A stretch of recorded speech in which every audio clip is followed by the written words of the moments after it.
The Lakers have been making some drastic moves lately. They just signed JJ Redick to a 4-year coaching deal. I talked about that last week, but this week we're talking about the second round pick. Number 55 was Bronny James. Bronny James going to the Los Angeles Lakers. A couple of episodes back, I talked about how great it would be to watch Bronny James play with his father. And now, as more reports come out, and as I just think about things, I knew he was going to get drafted. Honestly, I wasn't 100% sure it was going to be with the Lakers, even though we thought about it. I've talked to people about it. I wasn't 100% sure, but it makes so much sense. He's going to play with his father. Now, how amazing is that? And when I think about Bronny James, maybe he's not ready. I mentioned something about maybe the G League, maybe he can step his game up. But as I really drill down and see things from a different vantage point, because that's why we're here, to think critically and just look at things from a different vantage point, I'm looking at Bronny James and I'm looking at the situation. I've been watching him train. I've just been watching the story kind of go around him. And now, because he's an underdog,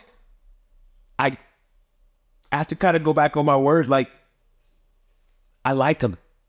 I like the idea of him playing with LeBron James. I like the idea of father and son duel. It's iconic. It's legendary that a father and son can play in the league at the same time. Who better than your father, who is not only a great player and one of the greatest and most athletic players of all time, to bring the greatness out inside of you? LeBron has done that. LeBron has done that for many teams. He's done it in the Lakers, kind of dishing off and bringing greatness out of people. What better person to play with than your own father to bring out that greatness so that you can single-handedly have the same job, same career as him, and see the work ethic and see how well he takes care of his body. I think it was reported he spends $2 or $3 million on the upkeep of his body. Now, Bronny might not have that money, because I think after taxes and after his rookie deal, they said something that was about a little bit over $600,000. But imagine if Bronny James took on all the criticism.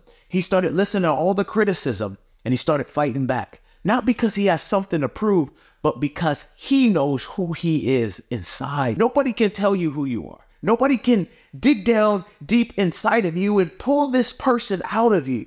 You have to do it yourself. You have to believe. You have to start speaking to yourself differently. You have to start believing in yourself differently. You have to start envisioning and creating a vision in your mindset to believe that you were meant to be in the NBA. Now, if Bronny James does that and he has the guidance from his father, how powerful, how amazing would that be? That a year, 2 years down the road, when they're still playing together, they just click on all cylinders. JJ Redick is coaching on all cylinders and everything is flowing nicely. Imagine that. But this is a critical point for Bronny James to tap into the inner light, that inner God that's inside of him, to believe in who he is and what he is capable of doing, to create a space, to create a lane for himself outside of what his father's doing. You are not your father. Create your own lane. Now that he can tap into that, use the leadership and the guidance from LeBron, his father. Oh, this could really be a story of the ages. This could be something that says, oh, I told you so. It could be that, oh, I'm flipping the bird, and everybody who didn't believe in me, all the critics, all the people that said I didn't belong in the NBA. Imagine if that is the scenario. Imagine how beautiful that would be. You know, we give a lot of criticism over the years of these basketball players, of these celebrities, of all of these people, right? We give criticism, we give our own opinions, we give our own thoughts. And that does make things interesting. Some people might look at criticism as bad, constructive, negative, whatever. When I look at criticism and I look back at my life, criticism has helped me become a better father, better coworker, a better person. I remember my dad telling me this. You always blame everyone but yourself. That was criticism to me. But now, as a grown man with my own child, I remember that because I stopped looking at everyone else and I start looking inward. I start looking at myself. And that is when the changes started coming. So if Bronny can look inward and he can look at, you are not your father. You are your own man.